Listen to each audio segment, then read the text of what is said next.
Hi, my name is Kester Belgrove and I'm an entrepreneur. I am the founder of Entrepeneur Limited, and I would like to start off by giving a testimony of the goodness of my God. Well, first of all, I would like to thank my God and Savior for everything that He has done in my life. He is a God without limits.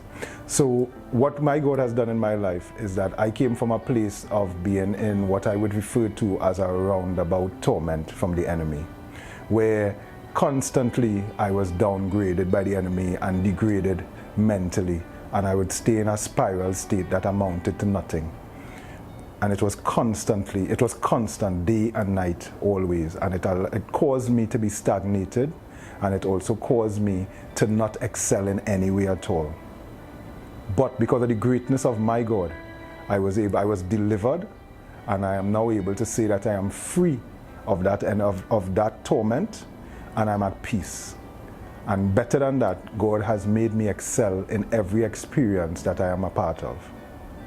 So, I am the founder of Entrepeneur Limited, where we are bringing asset management into the technology age.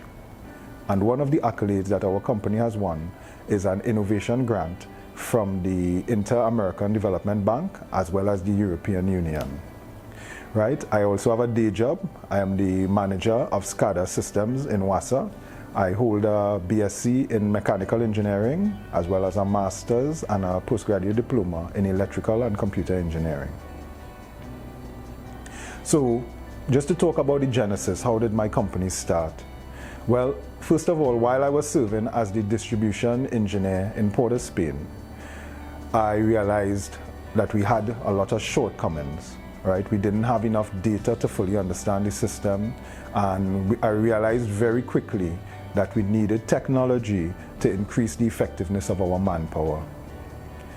Now, the technology does exist, however, it is very expensive and complex. And I realized very quickly that a new solution was needed.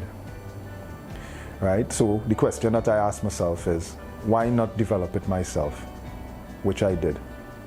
So the service that we developed is named Incon.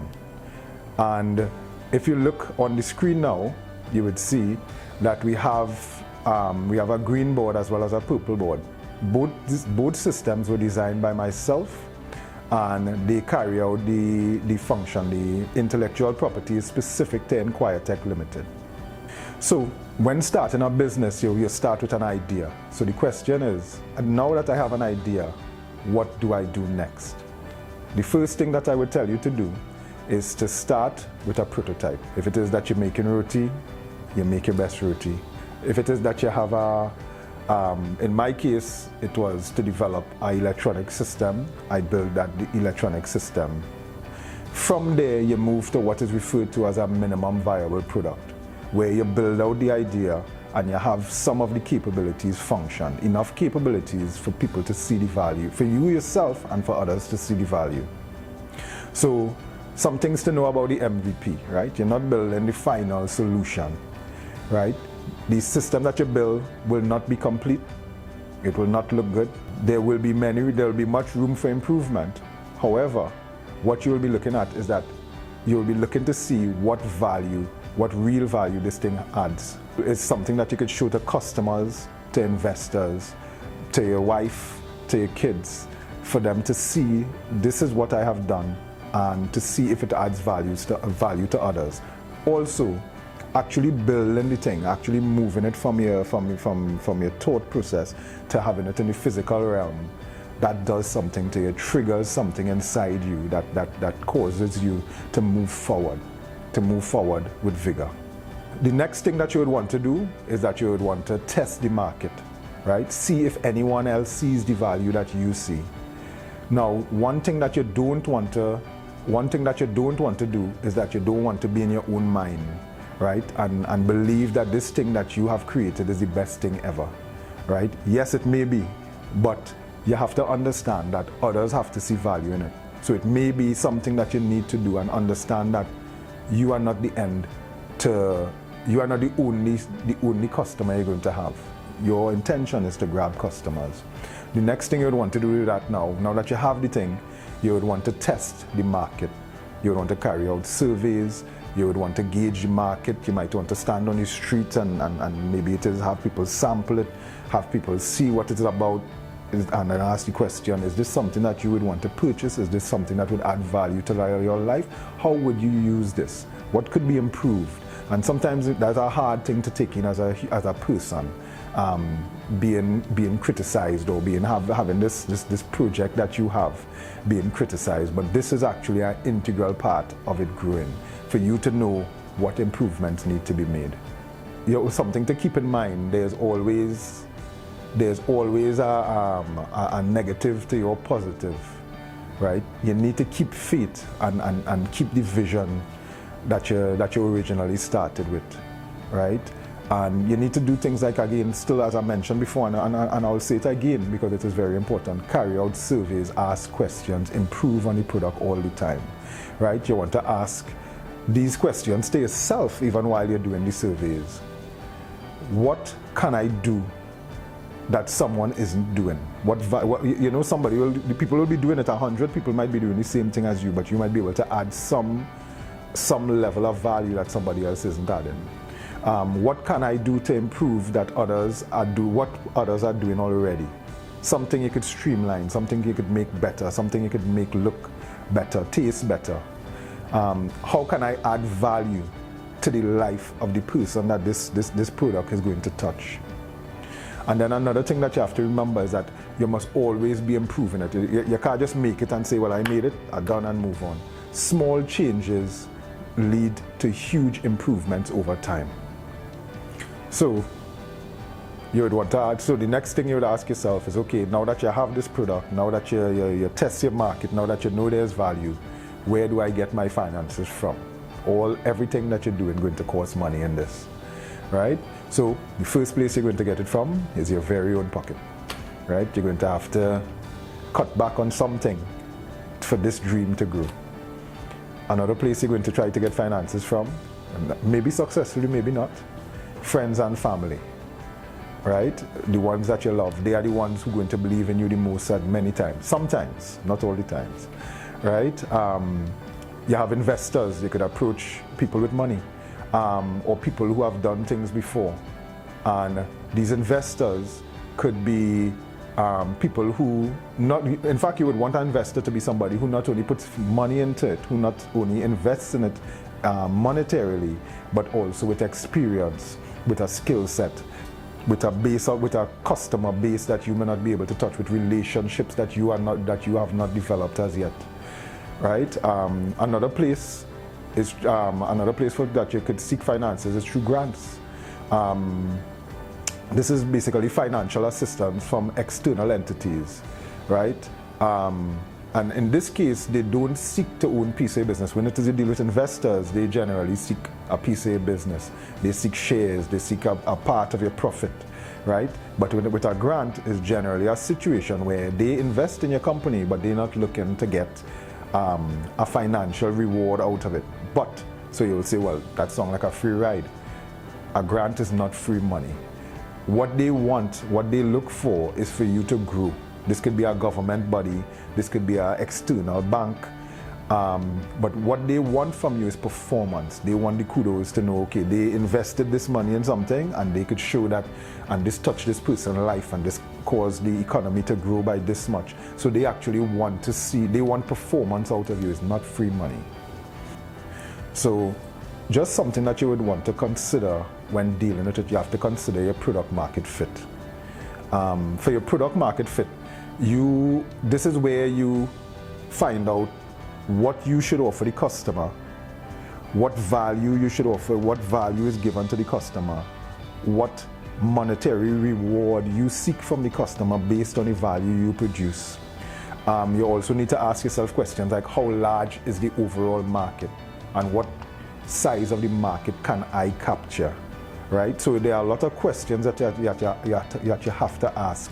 And in these questions is, at the end of the day, if I charge the customer this much, can I keep the lights on with it? Can I pay my back charges? Can I pay for my office? Can I pay my staff? Can I pay for the product? Do I still make a profit that it makes sense for me to do this in the long run? Now, how am I financed? Personally, my first set of finance was, as I mentioned before, out of my pocket. And also, the next part of it was out of my family's pocket. In fact, that is my wife and my pocket, right? So a big part of it is a big part of even being financed is what support do you have from around you. In my case, a part of my financing came from the kindness of my wife and her love and belief in me, right, in starting my business. Because starting a business takes time as well as money. Some would argue, many would argue, that you could get more money, but you can't get more time. So time is actually more valuable, and it is. So I would have had to take time away from spending time with my loved ones to have my business. I also have to take money away from us developing in certain ways to finance my business. And this is something that you have to consider. This is something that your partner or your family or those close to you have to consider, because it is critical to have the understanding of those around you, your partner or those around you, because without that support, it will seem like every step you take, the world is crumbling around you. So other than the financial part of it, right, you also want to consider the fact of how does it affect those around me. I am also financed right now because of the same grant that I mentioned at the start of it.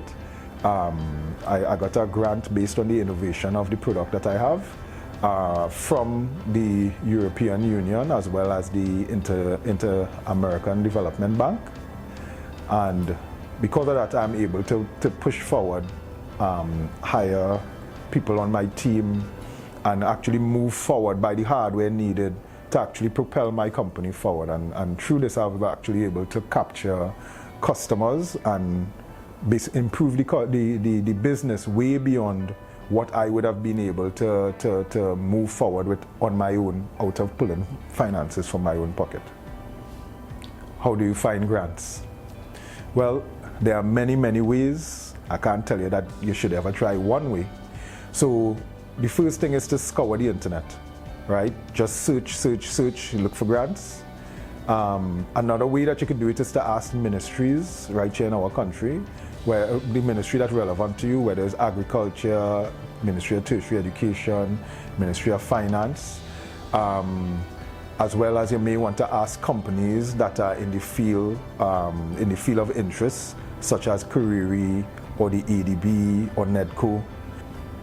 Also, you'll want to search social media, Facebook, Instagram. This is where some of these, where the entities that issue the grants would have it. Now, even the government actually have grants in place where they're trying to promote certain industries such as agriculture and tech, right? I wasn't able to access one of those, but I was able to access the international grant, right? Also, another important thing, just ask people randomly. If you know somebody that did it, ask how to get it. So I will tell you the truth about grants.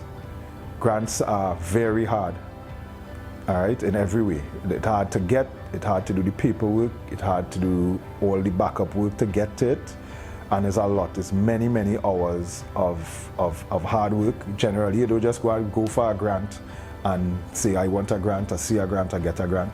In my case, you had to battle. It was a battle, it was a competition. So we had to compete with others in the market to show basically the viability of your product. Now, in that in itself, you actually get a lot of benefits from it, because they force you to think of your business as a business and not just as a pet project, right? They force you to think of it in a way. You have to project your income for the future. You have to consider your profits and your losses. It allows you to move from the project to the business phase of the whole endeavor, which is in itself priceless. But trust me, it is worth it. So, in conclusion, I would like to say, be encouraged. We serve a great God. He is definitely able, right? He don't bring you halfway. He carries you straight through. I have been told so many times, no, this will not work. but I always knew it was possible. And in fact, just a funny story, one of the main people that told me no, in fact, he just told me, he said, I don't have time to listen to the rest of this. No. And he actually became my main supporter. He actually provided me with more resources than anybody else when he actually saw the system work. So what I'm trying to say is, do it without fear. Do it with courage. Do it knowing that you will get through.